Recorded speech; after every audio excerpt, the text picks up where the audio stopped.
یوں محسوس ہو رہا ہے کہ جب ہم تاریخ کو دیکھتے ہیں تو ہمیں ڈفرینٹ ایراز میں اس طرح محسوس ہوتا ہے کہ کبھی کوئی ایک مذہب حاکم رہا ہے، کبھی کہیں پہ کوئی دوسرا مذہب حاکم رہا ہے، کہیں پہ کبھی کوئی تیسرا مذہب حاکم رہا ہے.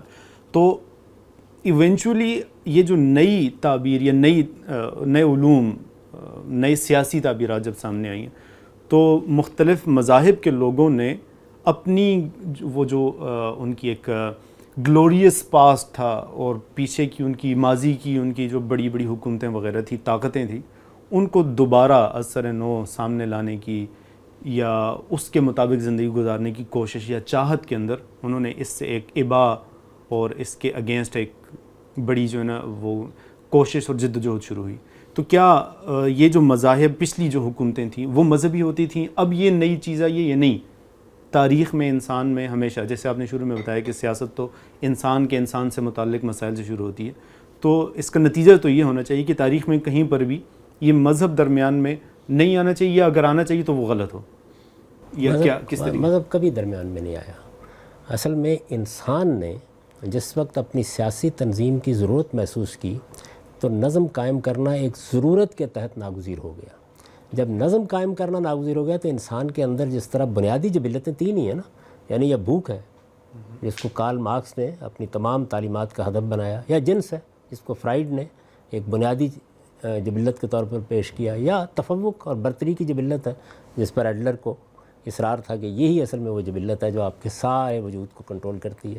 تو یہ جو تفوق اور برتری کی جبلت ہے یہ محرک بنتی ہے کہ میں دوسروں کے اوپر اپنی برتری قائم کروں. اچھا، بعض اوقات اس کا سبب ضرورتیں بنتی ہیں اور بعض اوقات محض اس جبلت کی تسکین اس کے نتیجے میں فاتحین پیدا ہونا شروع ہوئے.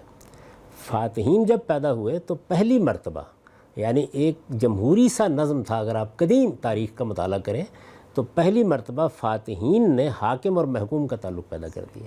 یعنی قبیلے کے لوگوں نے مل کے ایک آدمی کے سر پر تاج رکھ دیا، انہوں نے کہا جی آپ ہمارے سردار ہیں، آپ ہمارے شیخ ہیں.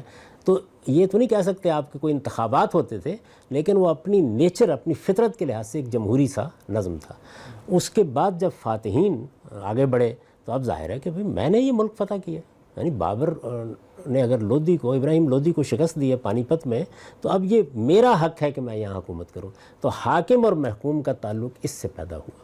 حاکم اور محکوم کا تعلق جب پیدا ہوگا تو جو شخص حاکم ہے یا جو خاندان حاکم ہے اس کے کوئی رواج ہیں، اس کے کوئی رسوم ہیں، اس کے کوئی آداب زندگی ہیں، اس کا کوئی مذہب ہے، وہ آپ سے آپ برتری کے مقام پر آ جائے گا. تو در حقیقت یہ جتنی آپ کو قدیم سلطنتیں ملتی ہیں اس میں یہ فیصلہ نہیں ہوا کہ ریاست کا مذہب کیا ہوگا، اس میں فیصلہ تلوار نے کیا کہ حکومت کس کی ہوگی، جس کی ہوگی وہی سب کا مذہب ہوگا.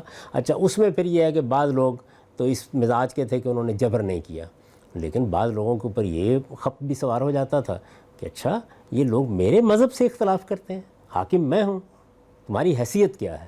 تو یہ حاکم اور محکوم کا تعلق ہے جس میں دنیا نے کم و بیش 2000 سال گزارے ہیں. یعنی حاکم اور محکوم کے تعلق ہی نے بڑی سلطنتیں پیدا کی ہیں. اس وقت بھی صورتحال یہی ہے.